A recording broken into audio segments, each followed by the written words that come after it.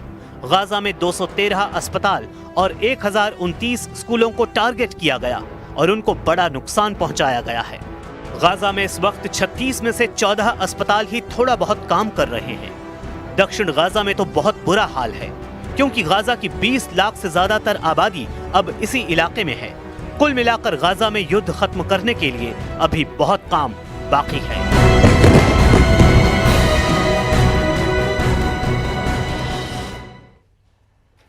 Donald Trump ने Putin को अब खुलेआम धोखा देने की शुरुआत कर दी है। जेलेंस्की को अब वो मिसाइल मिलने जा रही है जो पुतिन की राजधानी और उनके सबसे पसंदीदा शहर सेंट पीटर्सबर्ग को पूरी तरह जला सकती है।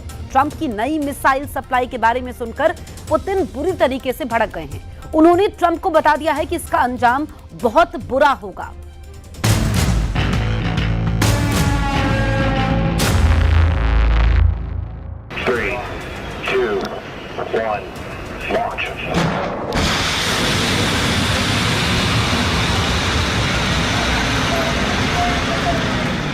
एक मिसाइल ने पुतिन और डोनाल्ड ट्रंप के बीच सबसे बड़ी दुश्मनी शुरू कर दी है। एक मिसाइल ने रूस और अमेरिका को आमने सामने खड़ा कर दिया है। अगर मॉस्को पर यह मिसाइल फायर की गई तो समझ लीजिए वर्ल्ड वॉर का खतरा मंडराने लगेगा।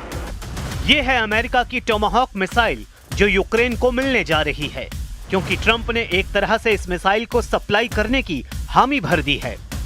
2500 किलोमीटर रेंज वाली इस क्रूज मिसाइल ने रूस और नेटो के बीच तनाव को बुलंदी पर पहुंचा दिया है।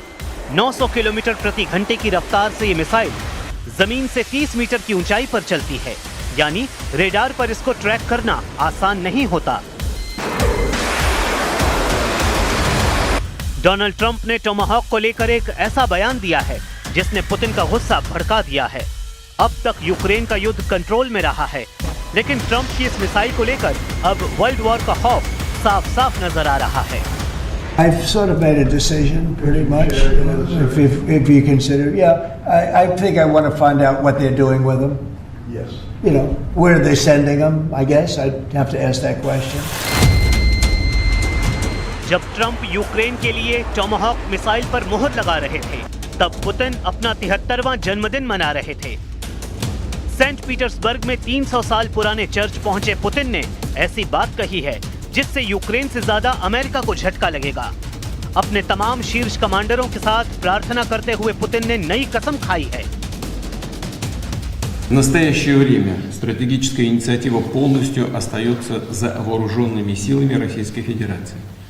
В этом году нами освобождено почти 5000 квадратных километров территории, 4900 и 212 населенных пунктов.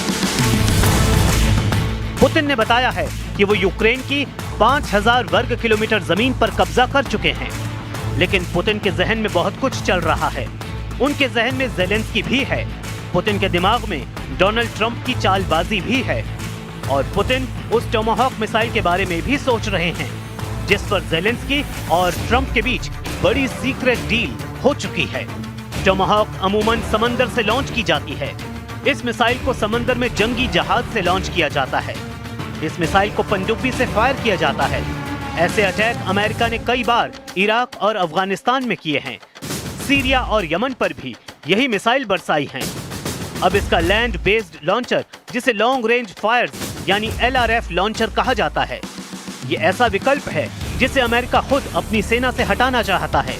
लेकिन यही विकल्प अब यूक्रेन के युद्ध को तेज करने का नया ईंधन बन सकता है। टोमाहॉक की रेंज और उसकी बाकी खासियत बता रही हैं ये मिसाइल रूस के लिए बड़ा खतरा साबित होंगी। ये यूक्रेन की फायर पावर और रेंज दोनों कई गुना बढ़ा देंगी। 2500 किलोमीटर रेंज वाली टोमाहॉक रूस के किन शहरों के लिए बड़ा खतरा है वो देखिए। यूक्रेन की राजधानी कीव से रूस की राजधानी मॉस्को की दूरी 700 किलोमीटर है। कीव से ही रूस के एक और बड़े शहर सेंट पीटर्सबर्ग की दूरी 1000 किलोमीटर है। वहीं दक्षिण में क्राइमिया की दूरी 800 किलोमीटर है। और यहां से रूस की सेना को उखाड़ फेंकने का ख्वाब ज़ेलेंस्की कई सालों से देख रहे हैं। जाहिर है कि ज़ेलेंस्की लैंड बेस्ड लॉन्चर की मदद से ही इस मिसाइल को फायर कर पाएंगे। अमेरिका ने टोमाहॉक को 1983 में सेना में शामिल किया था, लेकिन इराक युद्ध से लेकर अफगानिस्तान की जंग और यमन से लेकर सीरिया में अटैक और साथ ही ईरान के परमाणु अड्डों पर भी इसी मिसाइल से हमला किया जा चुका है। अब इस मिसाइल का अगला टारगेट रूस के बड़े बड़े शहर और मिलिट्री ठिकाने बन सकते हैं। यही बातें हैं जिसकी वजह से अमेरिका की टोमाहॉक मिसाइल को देखकर पुतिन बिगड़ गए हैं। इसमें कोई दो राय नहीं कि टोमाहॉक क्रूज मिसाइल की खबर देखकर पुतिन उखड़ गए हैं। अब दावा किया जा रहा है कि टोमाहॉक मिसाइल को देखकर पुतिन का गुस्सा रिकॉर्ड तोड़ रहा है। Были вопросы, связанные, скажем, с обсуждением проблем с поставками новых систем оружия, в том числе дальнобойных систем. высокой точности, это томагавки и так далее. Ну, я уже сказал, что это приведет к разрушению наших отношений, во всяком случае наметившихся позитивных тенденций в этих отношениях. टोमाहॉक क्रूज मिसाइल को लेकर इतना डायरेक्ट मैसेज पहले कभी नहीं आया। ट्रंप खुद बोल रहे हैं कि सब विकल्प उनकी मेज पर हैं। ये रूस और नेटो में बड़ा युद्ध भड़काने वाली स्टेटमेंट है, जिसकी सजा अमेरिका से पहले ज़ेलेंस्की को दी जाएगी। पुतिन इसकी वार्निंग बार बार दे रहे हैं। इससे पहले भी ज़ेलेंस्की अपनी ड्रोन फोर्स से रूस के बड़े शहरों पर अटैक कर चुके हैं।